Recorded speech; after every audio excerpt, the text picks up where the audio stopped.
আজি থলুৱা শাকেৰে কিবা এসাঁজ বনাওঁ বুলি ভাবিলোঁ।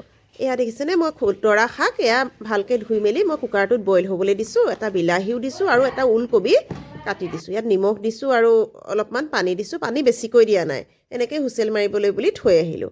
আৰু এইফালে এয়া মোৰ আটাইতকৈ বেয়া পোৱা মাছ বচা কামটো আহিলেই নহয়। মাছ আনিলে বৰলীয়া মাছ, গতিকে এইখিনি মাছটো আৰু নিজে চাফা কৰিবই লাগিব। আৰু সেইখিনি মানে বাচি থাকোঁতে এয়া হুইচেল আহি গ'ল। আৰু ইয়াৰ পৰা শাকখিনি মই এখন থালত উলিয়াই থৈছোঁ। শাকখিনি ঠাণ্ডা হ'ব লাগিব, ভালকৈ মানে পিচি দিম। হাতেৰে ভালকৈ পিটিকি দিলেও হ'ব, কিছুমানে মিক্সিটো মাৰি দিয়ে। মই হাতেৰে পিটিকি দিলেই বেছি ভাল পাওঁ। বেছি ঘেলঘেলীয়াও নহয় আৰু ধুনীয়াকৈ মানে মোহাৰি দিলে খুব ভাল হয় আঞ্জাখন। আৰু মিহি মিহিকৈ কুটি পেলাই ভাজি পেলাই আঞ্জা বনালেও ভাল লাগে, কিন্তু এনেকৈও ভাল লাগে।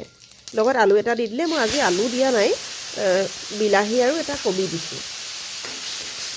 তাৰ শাকখিনিৰ ওপৰতে এইটো বইল হ'বলৈ দিছিলোঁ বিলাহীটো।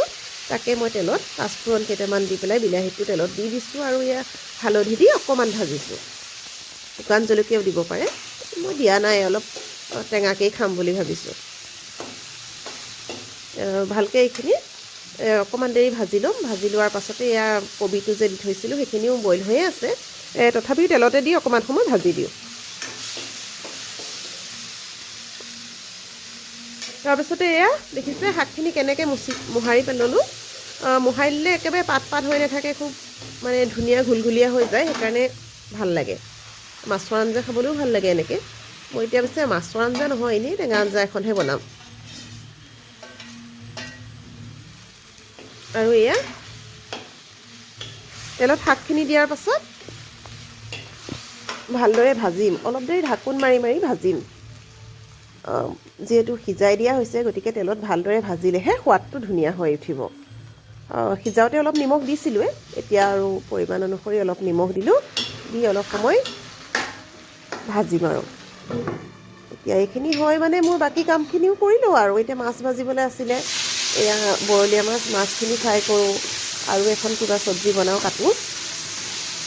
এনেদৰে এইখিনি দি আৰু মই বাকী কামখিনিত লাগি গ'লোঁ। স্কুলৰ পৰা আহি পাইছোঁহে। ৰাতিপুৱা এটা ভিডিঅ' দিছিলোঁৱেই স্কুললৈ যোৱা বুলি। আজি শনিবাৰ যিহেতু সোনকালে আহিলোঁ। অহাৰ পাছত আৰু এয়া আকৌ ভাতৰ যোগাৰখিনি কৰিব লগা হ'ল।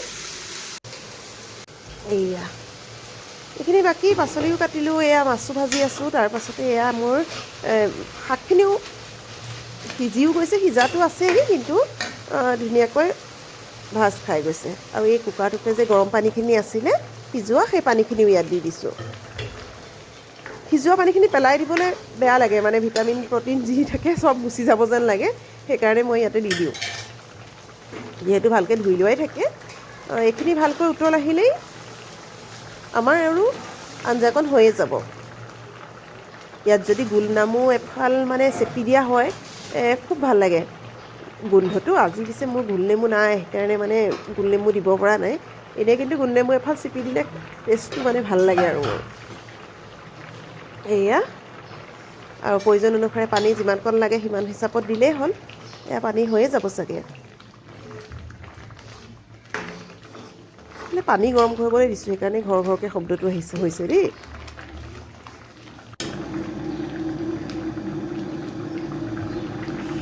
এয়া এতিয়া নমাই দিলোঁ আৰু এয়া আঞ্জাখন বাতি এটাত কাঢ়ি লৈছোঁ। আৰু এতিয়া মই ভাত বাঢ়িবই পৰা হ'লোঁ। এয়া মোৰ ভাত বাঢ়োঁগৈ তেনেহ'লে।